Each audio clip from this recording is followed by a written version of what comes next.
This is an extract from the Leader Coronavirus Daily podcast by the Evening Standard and hosted by me, David Marsland. To hear the whole thing, search for it on your podcast provider. As restrictions ease, London's new normal is starting to become clear. Non-essential retailers have opened up after almost 3 months of painful inactivity.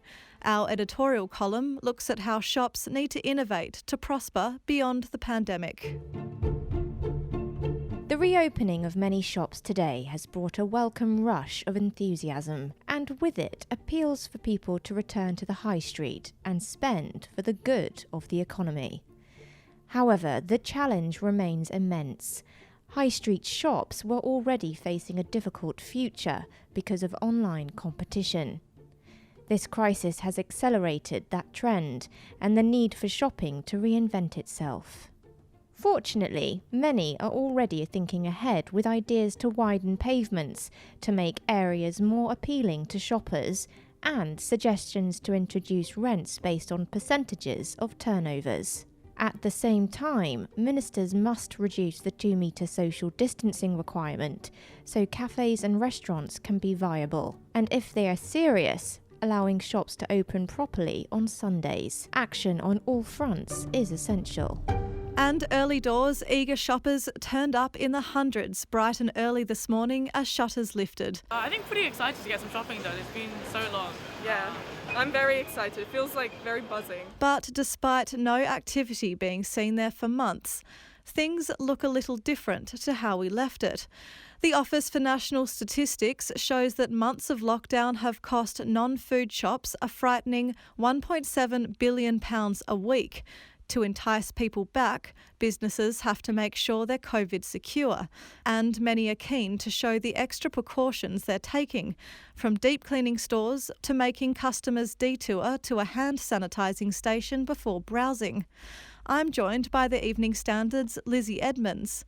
Lizzie, what did it look like at the shops today? Primark was one of the first, if not the first, on Oxford Street to open this morning at 8, and it was quite quiet. I mean, there was a couple of hundred people queued outside, but late morning getting on for lunchtime, it was certainly getting a bit busier. There was a good 400 people waiting outside Nighttown, people getting a bit hot, a little bit of aggression there, a bit of pushing and shoving, but there was security there, and I think a lot of people were quite respectful of social distancing rules. Oxford Street's been quiet for months now. Did things feel at all like they were back to normal? Yeah, it was quite positive, to be honest. Lots of people, especially because of today, the mandatory face covering rule coming in on the public transport, most people now walking up and down were wearing some form of face covering, a lot of gloves, a lot of people with hand sanitizer as well. So normal, but the new normal that we're getting more and more used to. And what exactly were shoppers looking for? What could they possibly want first thing on a Monday morning? I think quite a few people just wanted that feeling of shopping again.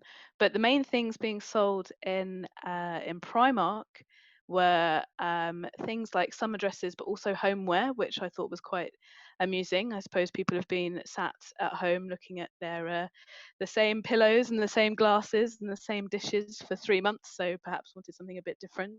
John Lewis told me today, because they opened their Kingston store, that egg cups, china sets and buttons, as in clothing buttons, were among the top sellers, as were face coverings. So quite twee over at John Lewis. And once they got in, how do things look like inside? What guidelines have shops put in place? As soon as you enter Primark, you are asked to sanitize your hands, and there are staff throughout the store directing you which way. So there's a kind of almost like a one-way system, which a lot of people will be used to from supermarkets and smaller essential shops. There are coverings by the tills, which again we'd probably be familiar with now through our weekly kind of food and essential shopping. A lot of people I spoke to seemed fairly happy that this was enough. Coverings were worn by a lot of people, so I think also I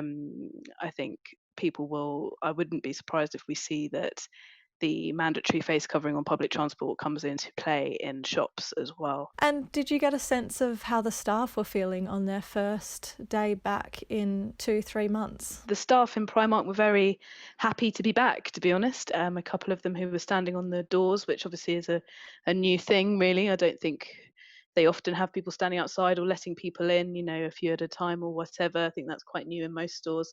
Well, it just seemed very happy to be back and to be working and seeing people in the flesh again. Do you think this is what people can expect shopping to look like for the foreseeable future? Unless there's significant dips in infection rates and deaths, I think this will be the new normal. I can't see how you wouldn't need to have these social distancing measures, perhaps even until a vaccine is there and we know that everyone is safe, because it makes no sense for retailers to endanger their customers. And so as long as the guidance is there from the government, then this shall remain, I would have thought. Search for the Leader Coronavirus Daily on any podcast provider to hear more from the podcast.